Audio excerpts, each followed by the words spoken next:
In terms of Section 71A of the VAT Act, in order for output VAT to be levied in South Africa, we need the supply by any vendor of goods or services in the course of furtherance of an enterprise. If all of those requirements are met, we can levy output VAT. The focus of this recording is going to be on what exactly is meant with services.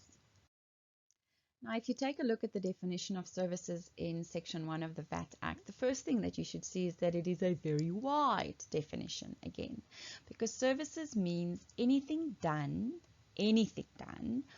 or to be done, including the granting, assignment, cession, or surrender of any right, or the making available of any facility or advantage, but excluding a supply of goods, money, or any stamp, form, or card contemplated in paragraph C of the definition of goods. So let's unpack this definition a bit. What is specifically included as services for VAT? Anything done or to be done, the granting, cession, or surrender of any right, or the making available of any facility or advantage. What is excluded? So anything that is a supply of goods is not going to be a supply of services. Any money, when it's used as cash or currency, is excluded. And then any stamp, form, or card simply means revenue stamps, those stamps that are issued by government as proof of payment of any tax.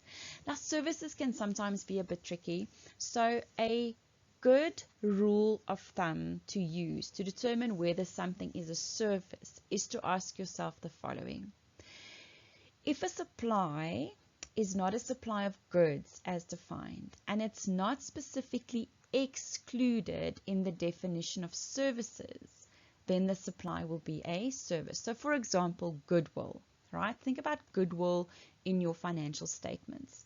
It is not a good because it's not tangible, it's not corporeal, and it is not excluded from the definition of services. I mean, if you take a look over here, excluding a supply of goods, money, or any revenue stamps definitely does not include goodwill, which means that it is a service for VAT purposes.